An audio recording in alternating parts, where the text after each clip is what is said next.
Every election, millions of Americans don't vote. And these are some of the reasons. Dirty politics. They dislike the candidates. Government is not doing their job. Broken promises. One non-voter says his decision not to participate is really a vote against a system that keeps putting dishonest politicians in office. Getting rid of politicians is like getting rid of a bad disease. It's going to be with you till the doctor come and tell you you're done. From the New England News Collaborative, this is Next. Today we'll look at reasons Americans choose not to vote. Also, how costs would shake out for 4 New England families if Congress passed Medicare for all. That number could mean that we pay less if the employer pays the same. It could mean that we pay more if the employer pays less. Plus, a new survey finds most rural Vermonters would encourage their kids to move out of state for work. There was, I think, a sense of real pessimism about the future of the state's economy. It's Next. Next is produced at Connecticut Public Radio and is powered by the New England News Collaborative, 8 public media companies coming together to tell the story of a changing region, with support from the Corporation for Public Broadcasting. I'm John Dankosky. Thanks for joining us. In 1 year, Americans will head to the ballot box to vote in the general election. And today's show is all about New England voters. How they vote, why they vote, if they vote. Nobody follows these stories in the region more closely than James Pindle of the Boston Globe. He joins us from the studios of WBUR to talk about where New Englanders stand right now. James, welcome back to Next. Oh, it's great to be back on. So, first of all, let's start with a bit of an overview here. What did New England in the electorate look like back in 2016, and what does it look like right now? Well, in 2016, we still had a region in transition. Largely the story of New England is how it has become more in line politically with the dynamics that are happening around the country. New England's not unique in that. The American South is seeing that. The West is certainly seeing that.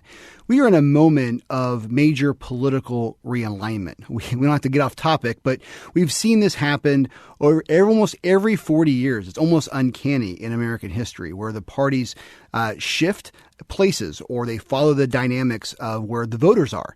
And we are in the middle of that right now.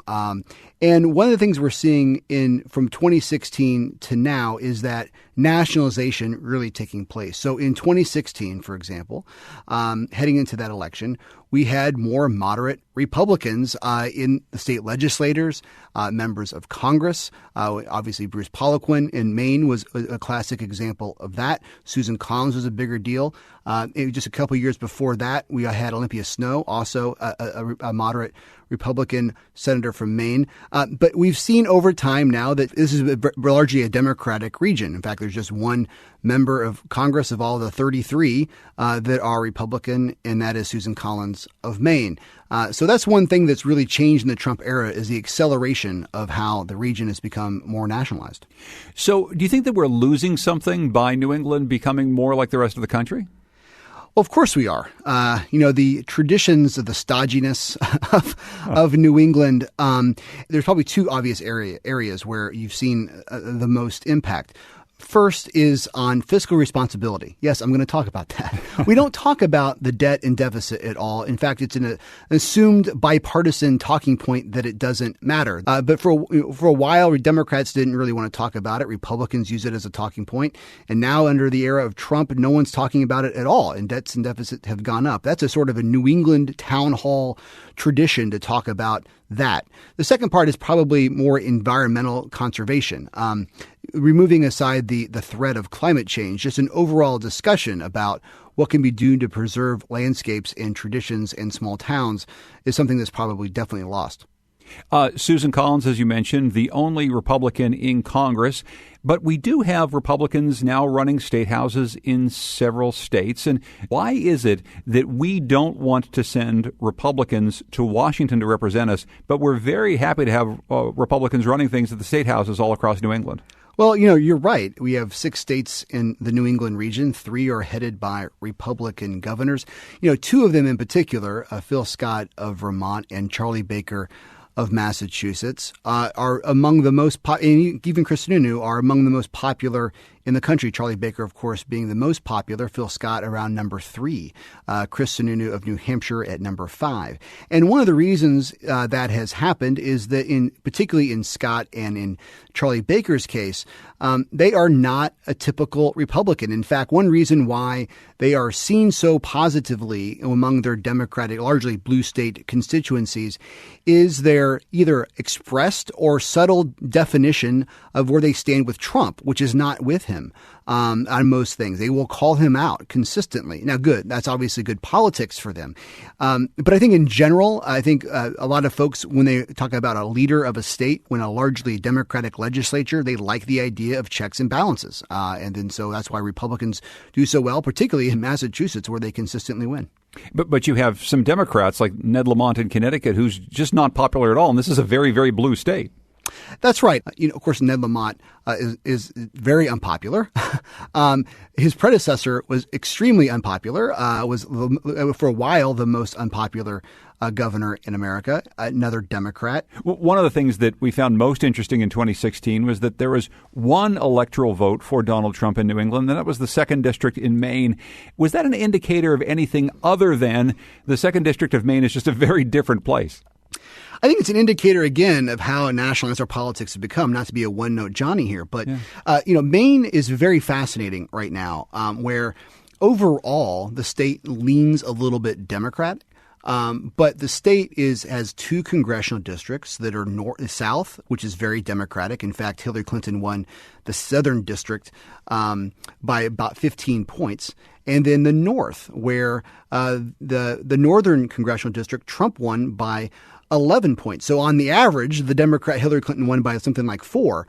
But it's a very much split state between north and south. And they're following, again, along with the national themes. It's urban versus rural.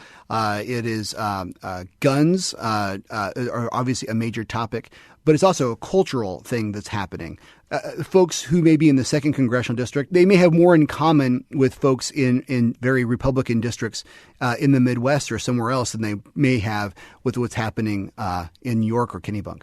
Elsewhere in our program, we're discussing the fact that there are 2 very high-profile New England candidates for president who are both running on platforms of Medicare for all. Do you think that this concern about health care amongst voters here is one of the reasons why this has risen to be, if not the top, one of the top issues that Democratic candidates for president are talking about? Before I'm going to answer, that's a very good question. I'm going to point out what we're not talking about among voters. Voters are not bringing up impeachment. Impeachment is what's clearly on cable news every single day. It is obviously there's a lot of process arguments even in the past week, process things that have happened that have been very, very important. But voters aren't talking about it. When I talk to them, they say, oh, that's just noise. It's politics, whatever. Or, even Democrats who really wanted President Trump impeached and removed from office are saying, well, I doubt it's ever going to happen. So whatever, I'm going to move on to the presidential race in terms of they don't think the Senate's going to remove him.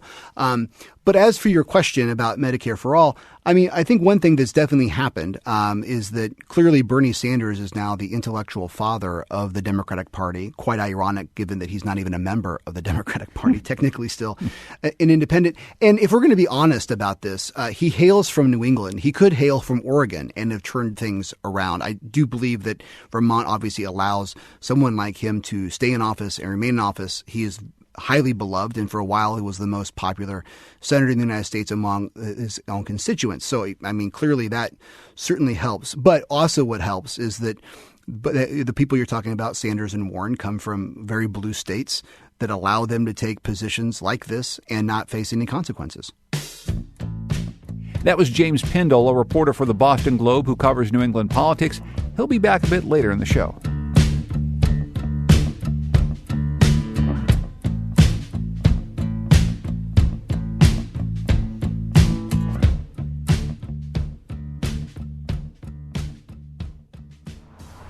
Do you vote? Yes. I do vote. Occasionally I do. I do vote if I see it referent helping. Well, it's my right as a citizen to vote. How are you going to see change if you don't put the right people in or try to get the right people in office, What motivates you when you go vote? Primarily taxes, infrastructure. I vote on things like immigration, taxes. I'm concerned about climate change. Well, what you want to look for is also the future impacts. I wonder what's going to happen with me when I get older, because I always hear, oh, there may not be any more Social Security. There may not be any more pension. Like, my job got rid of pension. If we don't vote, we can't complain because we didn't try to make a change, so we'd have nothing to say. That was Sidney Young, Rob Gorey, Ashley Jordan, Anna Maria Parsons, Lavina Campbell, Lakina Victor, and Monica Jean Clark. I talked to them on the streets of Hartford, Connecticut, and you'll notice they all make sure to vote. And when it comes to presidential election years, they're actually part of a majority of Americans who do vote. According to the U.S. Elections Project, about 60% of eligible voters cast ballots in the 2016 election. In New England, percentages do vary by state, with Maine and New Hampshire at the high end, with just about 70% casting their ballots, and Rhode Island at the low end, matching the national average. But what about those 30 to 40% who don't vote? Good morning, good morning. Happy Every day when I come into work, I'm greeted by Michael Gilliam Sr. He's the security guard at the front desk of Connecticut Public. He's the one who greets all the guests who walk through the door, including many political figures. Mike engages them in conversation because he cares about politics and what happens in his community. But he describes himself this way. He says, I am not a voting person. It's not because he's apathetic, but he says there's a lot of dishonest politicians. You can't really trust all politicians. So when a person says, I'm going to make a promise and do this, and then for your life, you see most politicians never keep their promises. Mike feels like a lot of people just keep casting their ballots without being fully educated about candidates or issues. Listen, people need to make conscious decisions on who we putting in to represent us, our neighborhoods, our communities, our jobs, our schools, and our children. There's a lot of people who go cast a vote just to say, I voted. They don't want to be pointed at as a person who didn't vote. So it's a stigma of, you're a person who didn't vote. Ooh, everybody who votes should pay attention to the person they're voting for. We're putting terrible people in office. For Mike, not voting is a vote of sorts. I think when you don't vote, maybe you're part of, they say you're part of the problem, but if everyone is voting for people they don't know, then you're bringing people in office. That is the problem. In 2018, the Suffolk University Political Research Center in Boston polled people like Mike who were unlikely to vote. David Paleologos is the director of the center, and he joins us by phone to talk about what they found. David, welcome to Next. Thanks for joining us. Thanks for having me. What do you know about these unlikely voters? What's the breakdown of the demographics here? Well, they're disproportionately young, disproportionately minority, and also disabled. And so these are people who tend to skew Democratic, but either because they're not registered to vote or they're registered and they're just fed up with the system. They don't vote even though they're registered. There are major problems in terms of this big mass of people who are what I call the other America. For those people who seem like they're fed up with the system or don't believe that politics is for them, what are they telling you? What are some reasons why they don't vote? You know, people say in this poll that they think gridlock is the most important problem. You know, 14% said when we asked, what's the most important problem facing the country? Gridlock and the economy were the top two responses. So we know that they're somewhat tuned in, but they're also very much depressed about the future. And when we asked people who weren't registered to vote, what's the reason? You know, they were saying stuff like, my vote doesn't count. It won't make a difference.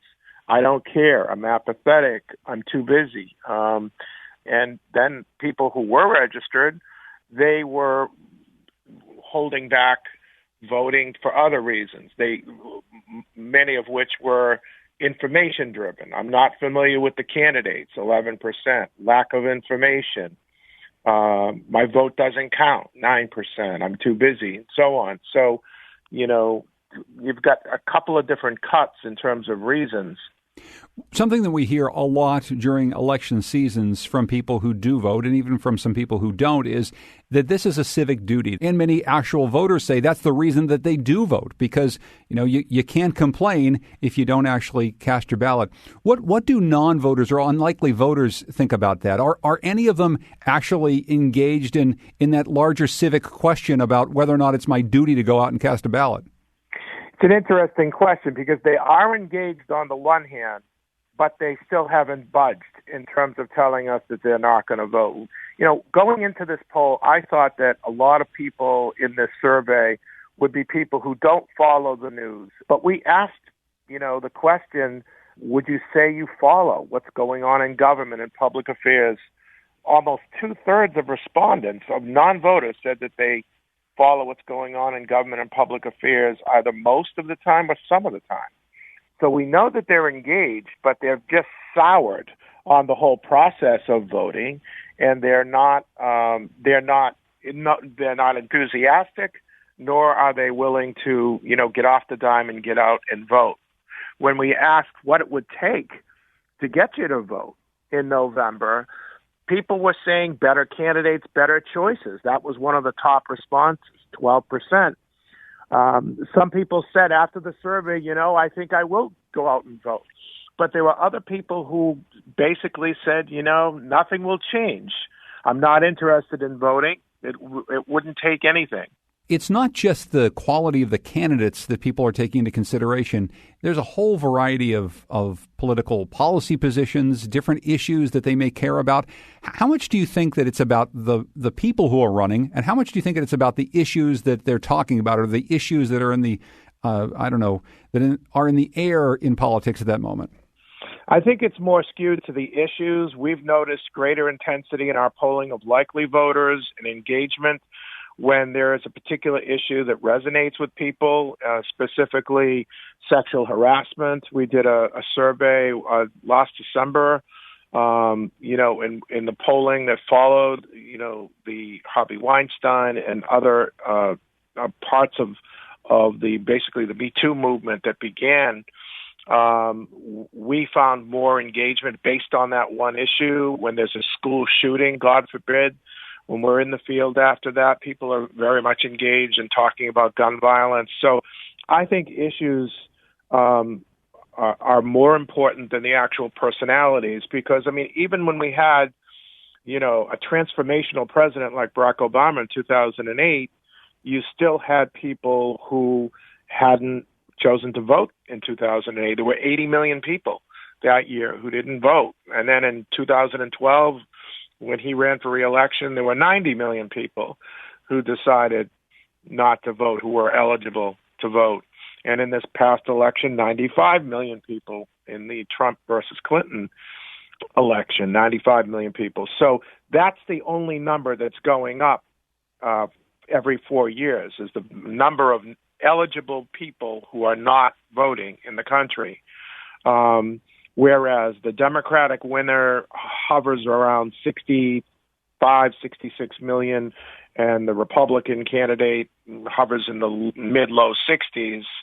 But that number continues to go up, and I believe that 100 million eligible citizens of the U.S. will not vote in 2020. Wow, so that's a big number, and that's a troubling trend line. What do you think gets us back to an era like 2008 in which we have a much larger number of people deciding to vote? Is it just about calming some of the divisiveness in political dialogue these days? I think so. People in the poll are citing the negativity and the gridlock, and one wonders whether or not that's an underlying strategy of the Republicans and the Republican parties, and specifically of President Trump. Because if the non-voters, who are more younger and more minority and, like I say, higher disability, if they vote, that's bad for Republicans, because a lot of the non-voters who have just given up are predisposed to vote Democrat if you made them choose. And so I think it's in the interest, whether it's hidden or defined, by the Republicans to, if they can't make the case for their own election, to draw a stark contrast and take a negative posture in politics and hope that the Democrats will reciprocate, and it'll be this downward spiraling of negativity, and that'll turn off more voters, and you'll have more people not voting. And I think that works to the advantage of Republicans, at least according to the statistics that we have. I hate to leave on such a dour note. I'm wondering if there is anything that gives you hope about voting in America these days. Well, I think education and civics engagement are important. We've done some work on this. There is a void and a demand by parents and teachers and even some state politicians in some of the states that we've polled that civics engagement is an endorphin that's really positive and that can really get people energized and juiced about participating in government. And I think the future is in education. And if we focus on that, I think participation will increase. David Paleologos is the director of Suffolk University's Political Research Center based in Boston. David, thank you so much for your time. I really appreciate it. My pleasure.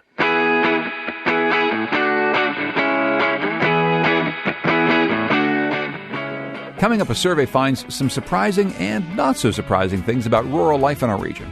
And we'll dig into healthcare costs with a family considering Medicare for all. It's next.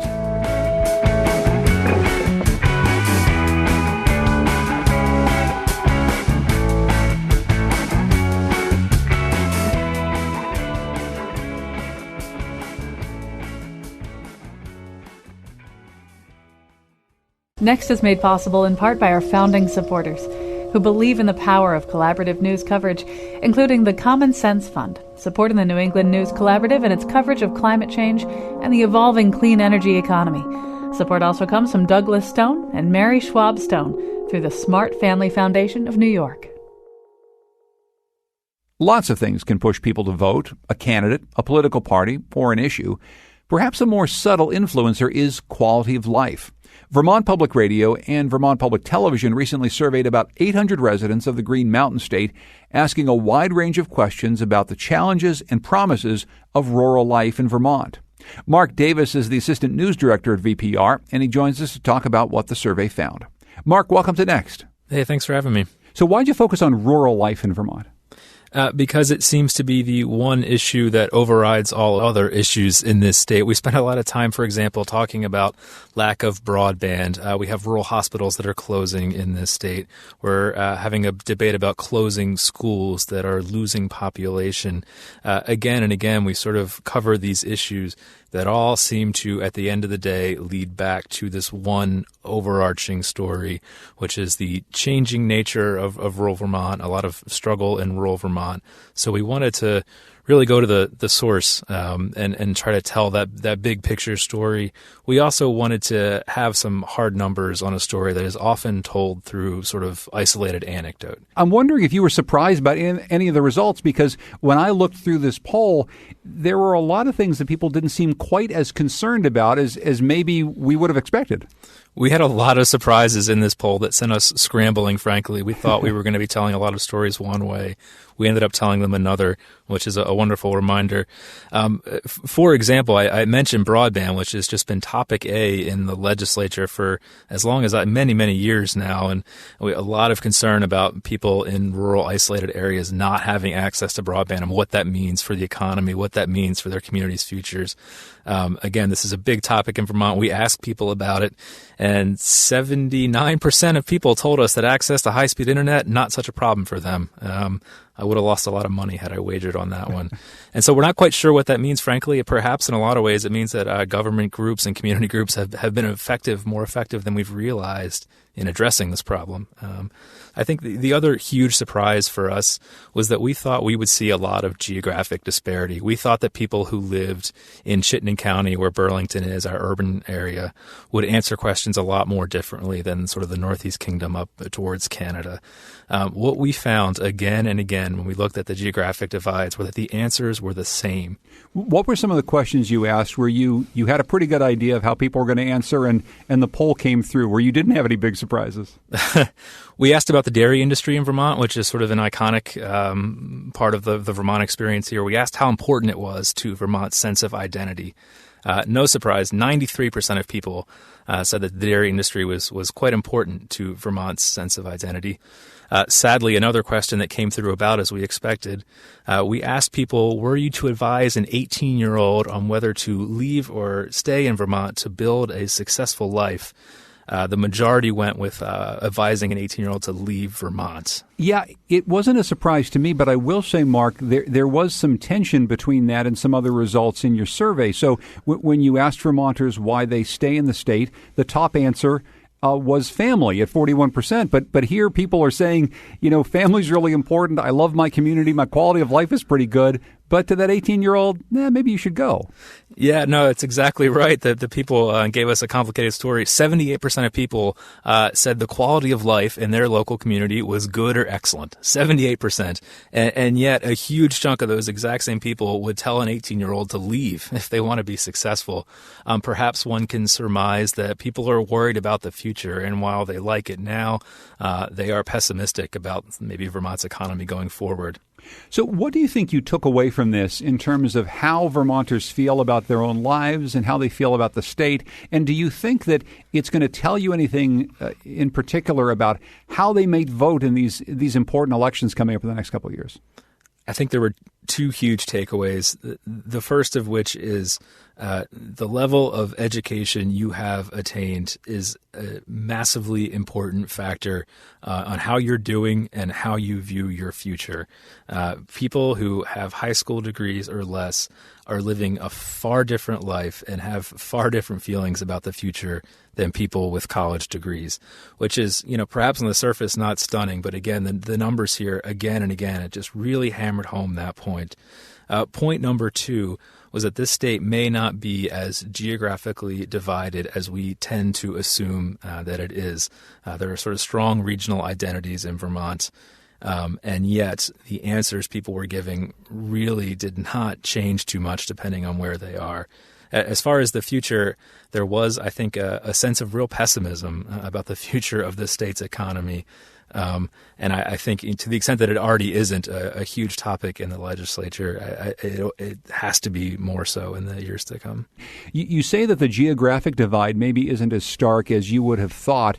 I'm wondering if there's a sense that the respondents of this survey would have responded relatively similarly if they lived similar lives in New Hampshire or Maine, other northern New England states that are predominantly rural. It's a great point, and we actually lifted a lot of these questions from a very similar NPR poll that was done nationwide that was looking at sort of rural issues nationally, and our answers were very much in keeping with the NPR answers. There were very few sort of significant deviations there, and so perhaps what that speaks to is there is just sort of a universal rural experience in America that is much the same in New Hampshire and Vermont and North Dakota and other places. Mark Davis is Assistant News Director at VPR. You can go through the entire Vermont Rural Life Survey. We'll have a link at nextnewengland.org. Mark, thanks for talking to us. Thank you. We're going to delve into this VPR PBS survey just a bit more. The poll found that 40% of respondents said they would not be able to afford an unplanned expense of $1,000. VPR's Liam Elder Connors spoke to two Vermont families who face precarious financial situations. Every year, Nicole Forgan and her family get their picture taken at the Champlain Valley Fair. In this year's photo, Forgan and her partner Pat sit with their 3 kids, 8-year-old Bryce and the 3-year-old twins, Liliana and Zachary. They grow up so fast.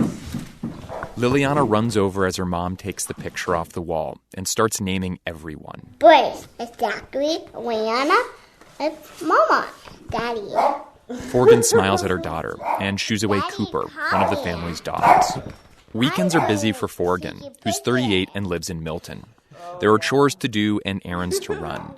The house is filled with boisterous energy as 3 kids plus 2 dogs run around, laughing and playing. The weekends are the only time Forgan gets to see her partner Pat. The two have opposite schedules during the week. I get up in the morning and I go to work. The kids are still sleeping. Pat puts Bryce on the bus and takes care of the kids till about 1:30. Then his parents come over, watches them till 3 o'clock. Then I take over from there, and he goes to his job. And he usually gets home around 11:30. Forgan works with kids who have behavioral issues, and Pat is a custodian. Together, they bring home about $62,000 a year. Forgan says money is tight. Well, prioritize, I make sure that the kids have food. That's my number one main goal, that they have what they need. And then whatever is left over, then we pay for bills or mortgage or whatever. It's sad that we have to go that far. I would love to save, but there's no saving when you have to do that. Forgan says she's lucky to have family nearby who help watch the kids and loan them money. But still, being in such a shaky financial situation is unsettling, and Forgan knows she's not alone. I am not the only hurting one, and it's sad to know that we're hurting this much and they're not paying attention. And I hate to say that I'm poor, but I am. It sucks. A new VPR Vermont PBS survey helps illuminate the scale of financial insecurity that Forgan and others face. According to the survey, 40% of respondents said they wouldn't be able to cover an unexpected $1,000 expense. That number is not surprising to Ellen Kaler, the executive director of the Vermont Sustainable Jobs Fund. Kaler says wages in Vermont have been flat for years. The pace to what our costs are increasing is higher than what we're gaining in new wages, especially at the low and moderate income levels. So there's a mismatch there between earnings and expenses. As basic living costs like housing, transportation, and childcare increase, Kaler says it's tough to save money. If you're a single person living with another single person, you probably can do okay. But if you're a single parent with one or two kids, you're spending, with one child in childcare, for instance, full time, you're spending almost $240 a week just on childcare. So there are these hard costs that we have in our lives that we need to have. Another problem is the so-called benefits cliff, where people make too much to qualify for federal assistance programs like food stamps. That's the case for Michael Currier. He and his wife are both on disability. Currier also works part-time as a housekeeper at an assisted living facility. Altogether, the disability checks and part-time salary mean Currier and his wife earn too much to qualify for food stamps. We get by. That's about it. By the end of the month, we're lucky if we have about $100 left. Currier's 58 years old and lived in St. Albans his entire life. He's sitting in a big red armchair while his wife Lynn sits on the nearby couch. At least half a dozen pictures of the couple hang on the walls around the living room. We've always been together, and we're our own company, just our own company with each other. I mean, we've been together for 40 years. Currier worked as a custodian at local schools until about 7 years ago. He had to stop working full-time due to nerve damage in his hands. And so you can see where I wore it out. He holds up his right hand, where, under his thumb, it looks like part of his hand got scooped out. All that's gone. That's from running those big, heavy machines. I did floors. Currier says he and his wife need a car to get to medical appointments. He didn't want to get one that was too cheap because he needed it to be safe and reliable. And he laments that it seems like everything today, from housing to food, is more expensive than it used to be. We go in and we spend $300 on groceries, and I'm walking out of the store with less than a cart full. When we first got married, I walked out of there with about 3 carts full. Currier says he and his wife will get by, as they always have. But he doesn't think their situation will improve. As far as getting enough money to live in this part of the state, I'd say no.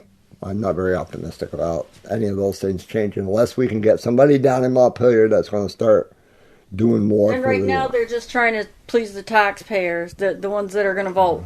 Yeah, but we're born again, so I just pray for the Lord to come soon because it's not getting any better. It's getting worse. Nicole Forgan from Milton tries to be optimistic about her situation.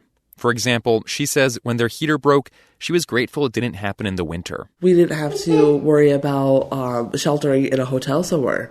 We didn't have to shelter at my parents' house.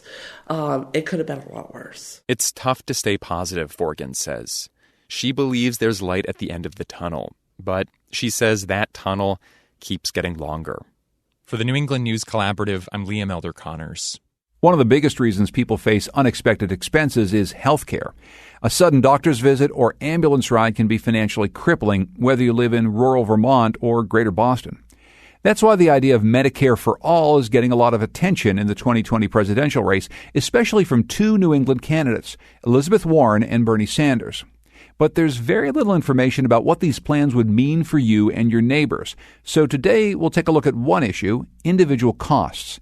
WBUR's Martha Biebinger begins our story at a dining room table in Brookline, Massachusetts. Is it zucchini? This is the pumpkin. Oh, pumpkin, sorry. Yes, that's okay. They ran out of the zucchini, which also... Bonnie Gilbert has put out a spread as we sit down with her husband, Yuval, to compare what the Gilberts spend on health care now with what they might spend under Medicare for All. The Gilberts have a family plan that includes 2 children. Yuval says the bills add up.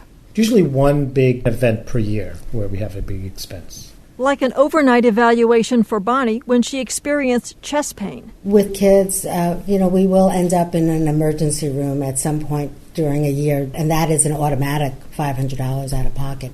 Adding payments to therapists who only take cash, prescriptions, and their monthly health insurance premiums, the Gilberts spent $19,000 on health care last year.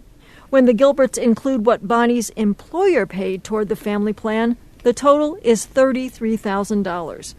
Bonnie scans the numbers Yuval pulled onto a spreadsheet. So that includes the employer's share and everything that we pay out of pocket, including for insurance? Yep. Okay. For this experiment, we'll compare that $33,000 to what the Gilberts might pay under Medicare for All. Instead of premiums, copays, and deductibles, the Gilberts would likely see a personal tax increase, and Bonnie's employer would have a new payroll tax. How high? That's the key. We consulted healthcare finance experts and settled on 3 possible Medicare for All tax rates. Our low end is 11.5%. It's the combined income and payroll tax option from Vermont Senator Bernie Sanders, one of several ways he might fund Medicare for All. I opened the calculator app on my phone. Okay, so now I need your total income. Pre-tax income? Yep. The Gilberts together earn more than $150,000. I multiply their income by 11.5% and show the Gilberts my screen. If it's Bernie at 11.5, you're fairly well under 33. Together with Bonnie's employer, the Gilberts would save more than $5,000 off their $33,000 total in health care spending. But the Gilberts have some questions about that $5,000 plus in savings. That number could mean that we pay less if the employer pays the same. It could mean that we pay more if the employer pays less. So it depends how that's split, how that ratio is split. Between employers and employees. That question lingers as I multiply the Gilberts' income by 15%, the middle tax rate we're using for this experiment. 15% assumes the U.S. would cut healthcare spending under Medicare for All, but not save as much as Sanders and other supporters suggest. The Gilberts, who are not shy, stare at my phone screen. Yes, that's gone up. Yeah. Up by 10%. About 10% above what the Gilberts and Bonnie's employer already pay for health insurance, trips to the ER, prescriptions, and therapy. I mean, this is a lot of money. That's very high. So the middle range situation is of no help to us, really, is the bottom line. And finally, I multiply the Gilberts' income by 18%. That's the current portion of the U.S. economy spent on health care. Some economists predict health care spending would rise under Medicare for All and require an even higher tax rate because Americans would use more health care if it's free. But there's a lot of disagreement about how much Medicare for All might cost. That's why we compared a range of tax rates. The Gilberts say there's no point in talking about 18%. I mean, that's almost a fifth of your income.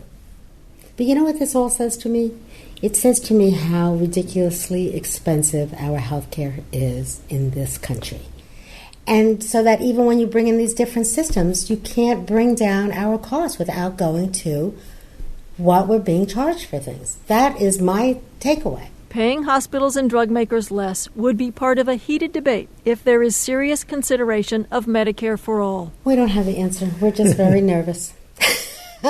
We conducted the same experiment with 3 other individuals and families. You can see all of their stories on WBUR.org. 2 low to moderate income households saved money at all 3 tax rates. Another higher income couple did not. It's important to note that there are many other pressing Medicare for all issues this cost comparison does not address, like what would be covered, how long you might have to wait for care, and job assistance for all the billing and private insurance employees who would be out of work. Comparing your own healthcare spending is just one way to wrestle with what Medicare for all might mean for you. For the New England News Collaborative, I'm Martha Biebinger. Coming up, hand-to-hand politics in New Hampshire and the story of, well, nobody. It's next.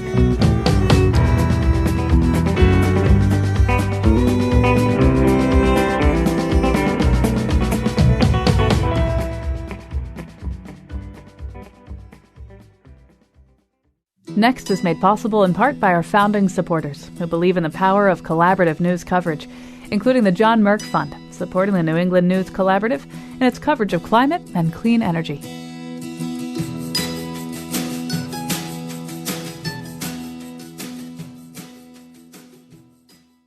One thing that's distinguished New Hampshire from every other place that would-be presidents seek votes is the sustained proximity between candidate and voter.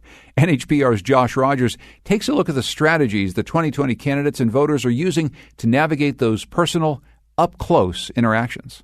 It's a recent Friday morning, and an audience of business people are lining up for photos with the presidential candidate, Steve Bullock, before the Montana governor had even spoken. 1, 2, 3. Thank you very much. Ready? 1, 2, 3. Thank you. Bullock, who chairs the National Governors Association, appeared at ease when it came time to grip and grin. Lots of eye contact, a firm handshake, the occasional clap on the back. Bullock gets close, but not too close, and with his cowboy boots and laconic small talk... You're missing the snowstorm. I know. How about that?